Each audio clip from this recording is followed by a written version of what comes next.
Hello and welcome back to the OCD and Anxiety Podcast. Today we're tackling a topic that can feel deeply unsettling, and that is derealization. If you've ever felt like the world around you has become strange or unreal, almost like you're in a dream or watching life through a foggy glass, you know how disturbing it can be. This feeling of being disconnected from everything or feeling off kilter is common for those of us dealing with OCD and anxiety, but you're not alone and there are ways to actually handle it. In this episode, I'm breaking down why derealization happens and sharing 3 practical tips to help you stay grounded when reality feels out of reach. Let's get straight into it. I want to start today's episode with a quote by Dan Millman that really captures a crucial mindset shift when dealing with derealization, especially for those of us who struggle with OCD and anxiety. He claims that you don't have to control your thoughts. You actually just have to stop letting them control you. Now, this idea is powerful because derealization often feels like our thoughts and perceptions are running the show, they're running our lives, taking us further and further from reality. When we understand that actually derealization is a response to anxiety, we can start to see it not as a sense of a loss of control, but as a reaction to the intense stress our minds are trying to process with OCD. Rather than wrestling with these thoughts or sensations, we can take a step back and recognize them as a temporary experience. And this shift in perspective is key. When I was in my 20s and at university, I really struggled with this sense of derealization. I remember kind of going to lectures and feeling so anxious that I really felt like I was almost observing myself as a kind of third person. It was incredibly unsettling at times. I felt so anxious when I was having conversations with people. I'd be looking at them and trying to pay attention, trying to listen. But at the same time, I'd be very aware of the fact that it felt like I wasn't really there, like I was almost in a kind of dream. And it was incredibly difficult to deal with at times. The anxiety would be incredibly high. And of course, because I had OCD, it was already high to start with.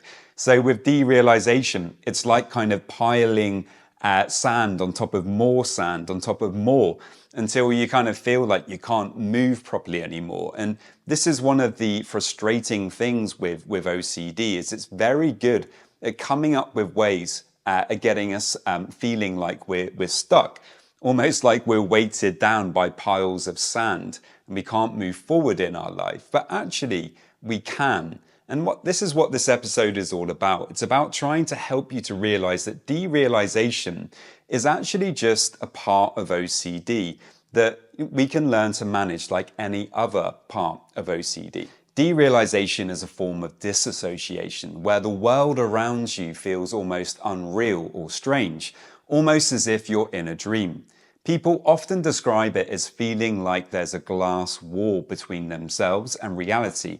And while it can be frightening, it's actually the mind's way of coping with intense stress or anxiety.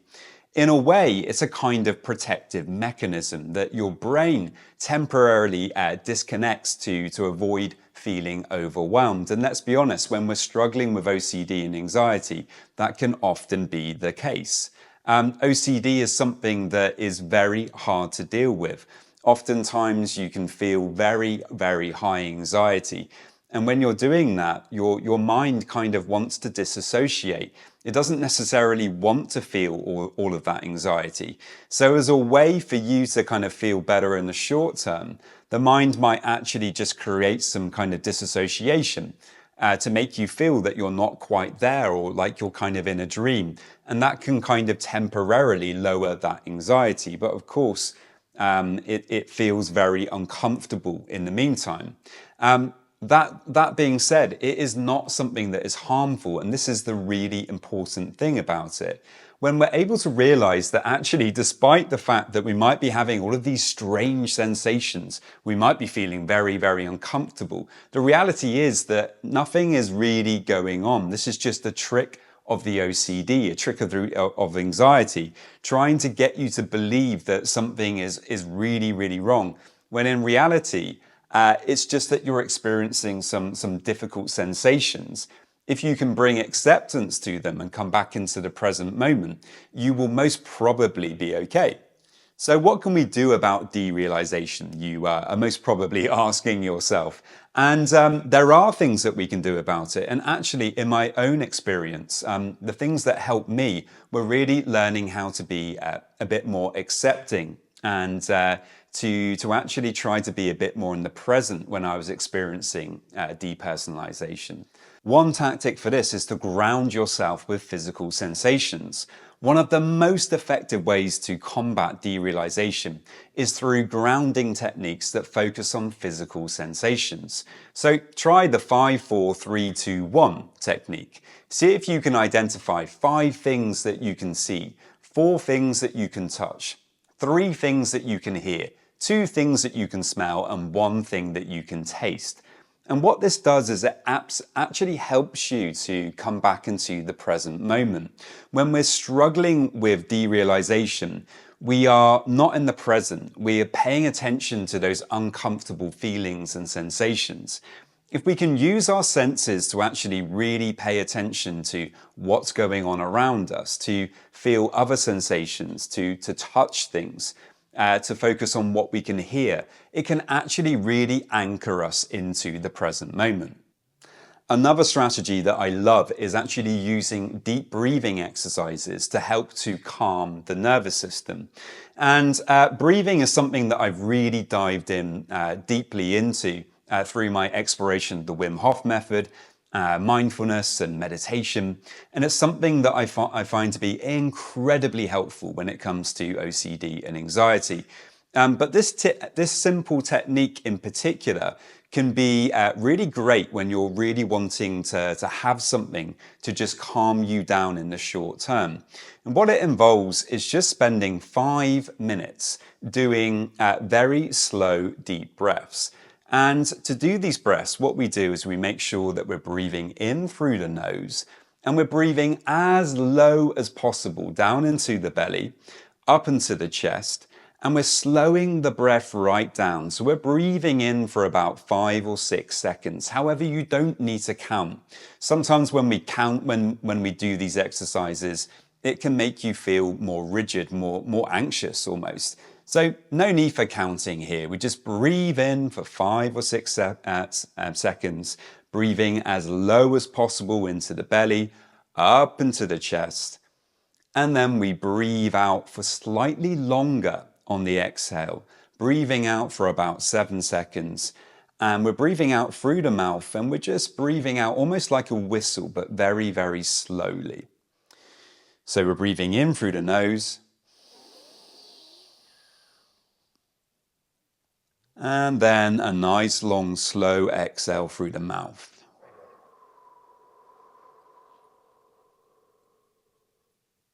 And if you do that for about 5 minutes, it can really help to regulate the nervous system and calm you down. Perhaps the thoughts will still be there. It's not going to get rid of the thoughts altogether, but it may really help you to just, to feel 5% better, 10% better, to feel a bit more enabled or a bit more empowered, to let go of an obsessive train of thought. And so it can be very helpful with that. If you don't have 5 minutes, even just doing 3 of those deep breaths or 10 of those deep breaths can be very beneficial as well.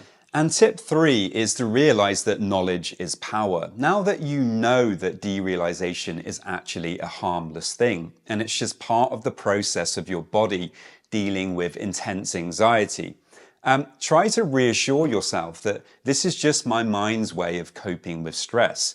It will pass. And by accepting rather than fighting with it, you actually reduce the power that it has over you, which can make the experience a little bit easier to deal with. And this isn't about negative reassurance seeking. This is just, pointing out to yourself the reality of the situation. You're not artificially trying to get rid of the discomfort of the derealization, but you're just admitting to yourself, pointing out that actually it's okay to feel that you can bring acceptance to it and compassion.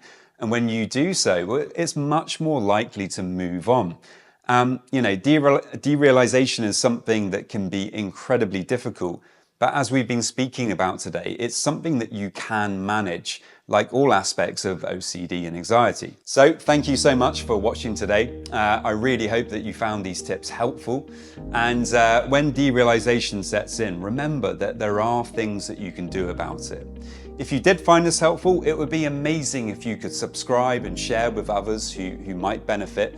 And if you have any questions at all, please feel free to drop a comment below. And I will see you next time. This video is for educational purposes only and is not a substitute for professional mental health advice, diagnosis, or treatment. If you are dealing with OCD, anxiety, or any mental health concerns, please consult a licensed mental health professional for support.